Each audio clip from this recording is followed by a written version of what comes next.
Salut à tous chers amis de lumière, je suis ravi de vous retrouver pour cette petite vidéo où j'ai envie de vous parler de la sortie d'Égypte. Pourquoi? Parce que depuis hier, il y a la fête de Pessah, qu'on appelle la Pâque juive, qui a commencé. Et durant cette fête, il y a cette commémoration de cette sortie d'Égypte, de cette histoire que tout le monde connaît pratiquement, de Moïse et de la sortie d'Égypte du peuple d'Israël. Alors, bien sûr, à travers cette vidéo, on va pas parler de religion, surtout pas, mais on va comprendre à quel point, justement, les textes sacrés sont au-delà de toute religion. Les textes sacrés, notamment la Bible, qu'on appelle la Torah en hébreu, ont été reçus pour l'humanité tout entière et ne sont pas limités à un peuple en particulier. Et c'est pour ça que ça me fait plaisir de partager cette vidéo, parce qu'il y a beaucoup de gens qui vont découvrir et qui vont découvrir à travers une conscience qui est bien sûr libérée de tout dogme, mais qui est véritablement le message profond, le message spirituel profond. Alors, il y a trois notions essentielles dans cette histoire de Moïse et de la sortie d'Égypte. C'est quoi? C'est d'abord ce peuple qu'on appelle ce peuple d'Israël, c'est ce personnage de Moïse, et c'est ce personnage de Pharaon. Et je vais axer cette vidéo là-dessus parce que si on entre dans des explications, on peut aller très en profondeur à travers l'étude de la Kabbale. Il y a des choses extraordinaires à découvrir, si vous voulez, vraiment dans le détail. Parce que, si vous voulez, la Torah, la Bible, c'est un code vibratoire qui a été transmis par le divin, qui a été reçu par certains êtres qui avaient la conscience de pouvoir le recevoir et le matérialiser à travers l'énergie des lettres, notamment des lettres hébraïques. Et donc c'est tout un code vibratoire. Alors il y a des gens dont c'est la spécialité que de décoder vraiment en profondeur le code. Moi, c'est pas mon énergie. Mon énergie, elle est de vous transmettre l'essence, la quintessence, en fait, si vous voulez, de ce que portent ces textes et ces histoires, qui ne sont en réalité les histoires que des réceptacles d'un enseignement profond et au-delà même de certaines fréquences vibratoires à connecter directement. Alors on va commencer par ce peuple d'Israël, donc qui s'est retrouvé en esclavage en Égypte. Alors c'est quoi Israël? Ça c'est quelque chose que peu de personnes savent véritablement. Israël, c'est pas un peuple, c'est pas un pays, c'est pas une terre en réalité, profondément. C'est une vibration, c'est un état de conscience, Israël. Le mot Israël en hébreu, si on le décompose, ça fait Yachar El. Yachar, c'est direct, droit. El, c'est Dieu. Donc Israël, ça veut dire directement avec Dieu, directement vers Dieu, ou droit en alignement avec le divin, avec Dieu. Vous voyez, et rien que là, on a une compréhension totalement différente de toute cette histoire qu'on va développer. Et donc il y a ce peuple d'Israël, donc finalement cette connexion avec le divin qui a été en esclavage. Qu'est-ce que ça veut dire? Ça veut dire que, si vous voulez, elle n'a plus été libre de s'exprimer. Pourquoi? Parce que c'est Pharaon, donc, qui a réduit en esclavage donc, ce peuple d'Israël, cette énergie. Et Pharaon, il représente dans cette histoire l'ego. L'ego qui s'est coupé du divin. Okay, et donc qui fait écran, parce qu'il s'est identifié à lui-même, à la forme, au monde de la forme, au personnage. Il a coupé la connexion divine, et donc il ne permet plus à cette connexion, Israël, Yachar El, de se manifester directement dans cette connexion avec le divin. Vous voyez? Donc ça, c'est ce personnage de Pharaon. Donc Pharaon, c'est notre ego, en fait, hein, de Pharaon. Voilà. Même si à l'origine, les pharaons étaient véritablement des guides très éclairés, mais c'est vrai que vers la fin, ça a viré on appellerait ça aujourd'hui un ego trip, dans un langage jeune. Donc voilà, il y a Pharaon qui porte cette énergie d'ego, et donc qui fait écran à cette connexion Israël. Et il y a ce personnage de Moïse. Moïse qu'on appelle en hébreu Moshe. Et ce personnage de Moïse, il est extraordinaire, hein. Il porte quelque chose de très profond. Parce que Moïse, si vous voulez, c'est aussi l'ego. Mais c'est l'ego à une autre fréquence. Pourquoi? Moïse, il a vécu cette expérience du buisson ardent, d'accord? Qu'est-ce que c'est le buisson ardent? C'est le feu de l'esprit, en fait. Donc, il a contacté le feu de l'esprit, si vous voulez. Donc, le divin à l'état pur. Et quand il a eu cette révélation du feu de l'esprit, à ce moment-là, son ego a lâché. Et son ego est devenu le réceptacle du divin. Donc, Moïse, c'est l'ego qui s'incline d'une certaine manière devant le divin et qui en devient le réceptacle. Vous voyez la différence, la nuance entre Pharaon, l'ego qui s'est identifié à lui-même, qui s'est coupé du divin, et Moïse, qui est aussi l'ego, parce qu'il est aussi dans la forme, il est aussi manifesté dans cette humanité, mais parce qu'il a contacté cette énergie du feu de l'esprit, qui est plus grand que lui, il s'est incliné devant ce divin d'une certaine manière, pour en pouvoir en être le réceptacle. Et alors, donc il y a cette histoire de Moïse qui après revient en Égypte et qui demande à Pharaon, donc qui va au contact de cette énergie d'ego et qui lui dit maintenant, voilà, libère le peuple d'Israël, libère cette connexion avec le divin, cette connexion directe. Et Pharaon refuse. Et bien sûr, il y a ces formes de confrontation. Pharaon veut confronter le divin à travers son énergie humaine, donc il fait appel à des magiciens, des choses pour lui montrer que son dieu à lui, son dieu d'ego est le plus fort en fait, en utilisant des magies, ce qu'on pourrait appeler aujourd'hui des magies noires, des choses comme ça, vous voyez. Mais en fait, tout ce qui tente face à Moïse, ça ne marche pas, parce que il utilise l'énergie divine à travers la volonté de l'ego, et à ce moment-là, on ne peut pas manifester la puissance divine à travers l'ego, quand l'ego est à travers la conscience limitée, séparée de l'ego.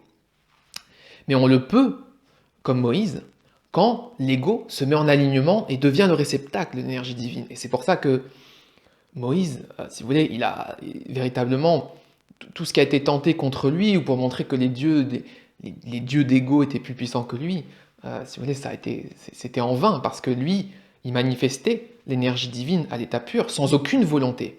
Il n'avait pas la volonté de prouver quoi que ce soit. Il était simplement l'accueil, la réception et l'émanation de cette puissance divine, parce qu'il s'est incliné, il a laissé son ego devenir le réceptacle. Et ça, c'est une notion, les amis. Ça nous parle de nous. Les textes sacrés nous parlent de nous, et c'est pour ça que je fais cette vidéo. Parce que ces textes, aujourd'hui, il est temps de les relire véritablement et d'en comprendre le sens profond qui n'a pas été du tout compris, sauf par quelques initiés, très rares initiés, voilà, qui se sont transmis cette connaissance de maître à disciple, à travers notamment l'étude kabbalistique. Donc, vous voyez à quel point ces notions, elles sont actuelles, elles sont vraiment actuelles.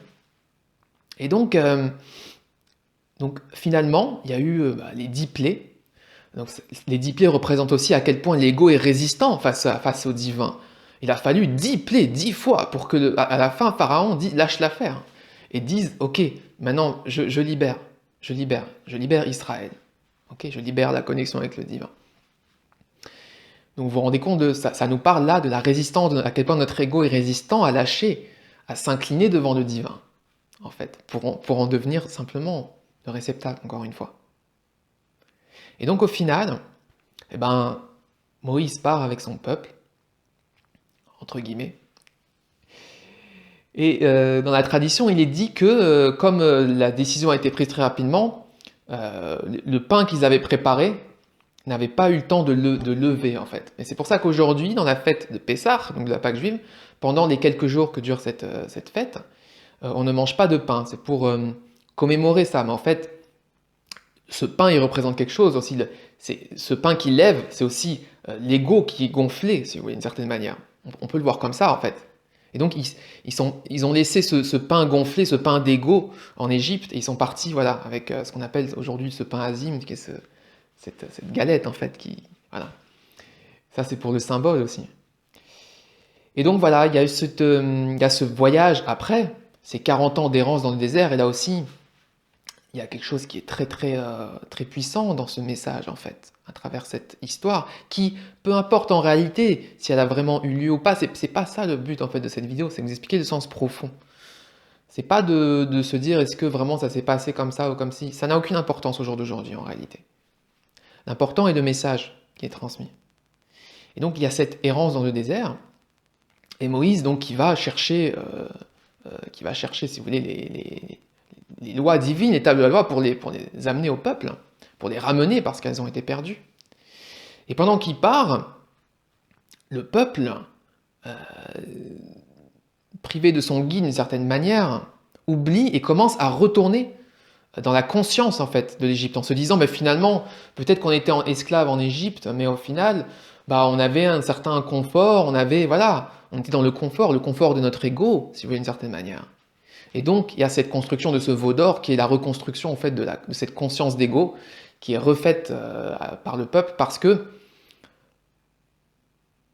le divin met à l'épreuve en fait le peuple d'une certaine manière. Le divin met à l'épreuve l'être humain durant cette longue traversée de ces 40 ans dans le désert. Et c'est une épreuve de foi en fait. C'est avoir la foi quand on lâche cet ego aussi, c'est avoir cette foi jusqu'au bout, cette foi envers le divin, qu'on est sur le bon chemin et que le divin va nous amener dans cette terre promise, cette terre d'Israël, terre promise, mais qui est bien sûr intérieure, qui est l'état de communion totale avec le divin. Mais les humains, ils ont encore chuté d'une certaine manière, parce qu'ils n'ont pas eu assez cette foi en fait. Et donc Moïse, quand il redescend avec les lois, lui aussi a chuté. Parce que dans cette colère qu'il a eue, de voir que le peuple était retourné dans la conscience de l'ego, dans la conscience de l'Égypte, de Pharaon, en fait. Il a brisé les lois divines, il a brisé ce cadeau du divin qu'il avait reçu, en fait. Et à ce moment-là, si vous voulez, lui aussi a... On pourrait dire qu'il s'est créé un karma. C'est pour ça d'ailleurs que dans la tradition, dans le texte, Dieu lui a dit « Tu n'iras pas, toi, en terre d'Israël, tu t'arrêteras avant, et c'est le peuple qui ira, mais toi, tu n'iras pas. » Parce qu'une certaine manière, lui aussi, il a chuté dans l'ego. Pourquoi? Parce que, si vous voulez, il avait une grande responsabilité, en fait, Moïse. Et plus on a de responsabilité, plus on intègre de lumière divine, plus ça demande une grande vigilance. Et en fait, en cassant ces tables de la loi, les premières, il a interféré avec le plan divin. Lui, en tant que conscience d'homme, il a dit non, ce peuple, il est indigne. Ce peuple est indigne de recevoir les lois. Non, je ne les donnerai pas. Mais encore une fois, le divin lui demandait cette foi totale et cet abandon total. Et ce n'était pas à lui, d'une certaine manière, dans son ego d'humain, de décider si ce peuple était digne ou pas. Et ça, c'est très profond, les amis. C'est très profond comme message. Ça montre à quel point aussi les grands êtres ont été traversés par cet ego, ils ont chuté aussi. Et à quel point ce chemin d'abandon divin, il est exigeant, et à quel point il demande une attention de tous les instants et une foi totale. Une foi totale. Alors, chers amis, ce que j'ai envie de vous dire aujourd'hui, c'est pendant cette période qui favorise ces prises de conscience par rapport justement à l'ego notamment. Là, pendant cette fête de Pessah qui va durer plusieurs jours et encore une fois qui pour moi n'est pas une fête juive, qui est une invitation, une compréhension pour l'humanité tout entière en fait. Je vous invite à observer en vous le Pharaon. Parce qu'on a tous en nous le Pharaon, on a tous en nous le Moïse. Ces deux aspects de l'ego, celui qui est fermé sur lui-même, qui est identifié à lui-même, et celui qui s'abandonne pour devenir le réceptacle du plan divin, pour manifester le plan divin. Et aussi être à l'écoute de cet Israël, connexion directe avec le divin, en alignement avec le divin. Parce que, à partir du moment où vous êtes dans cette conscience d'unité avec la source, avec le divin, à partir du moment où vous êtes en alignement avec les lois divines de la création, avec le plan divin, vous êtes ce peuple d'Israël. Et c'est ce message que j'ai envie de vous transmettre aujourd'hui. Alors, c'est possible que durant cette période, vous sentiez des mouvements de l'ego parce que c'est aussi lié à des dates, à des énergies, des alignements.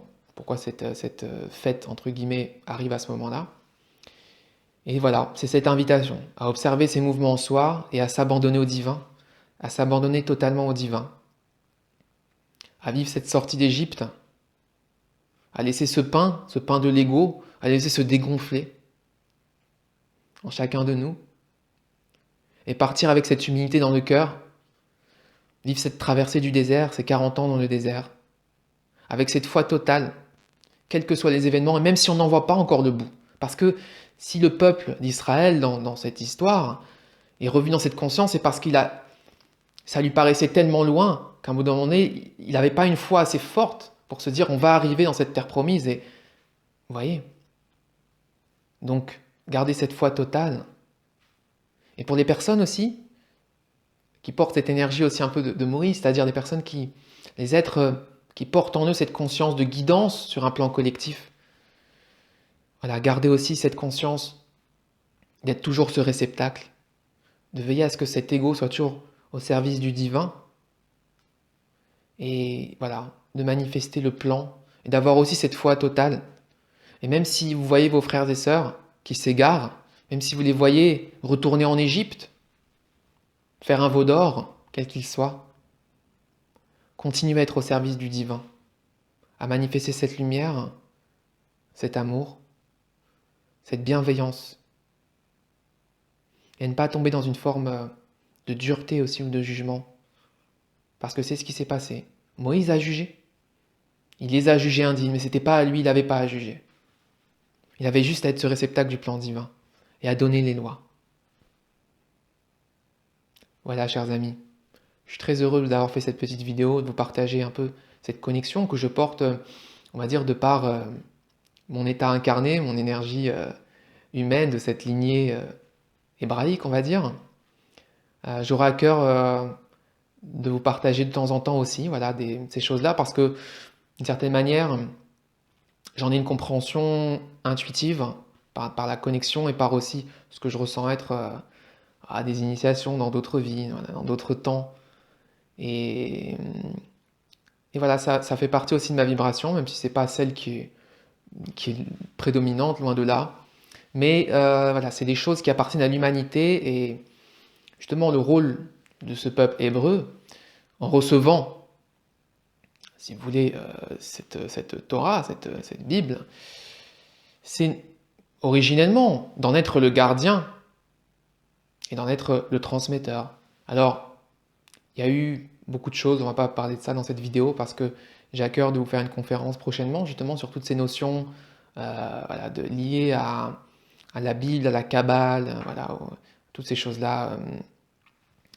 J'aurai beaucoup de plaisir à vous partager tout ça dans une énergie de simplification et sur un niveau de conscience qui touche tout le monde parce qu'il est au niveau vraiment véritablement du cœur et à un niveau spirituel profond et non pas enfermé dans des dogmes.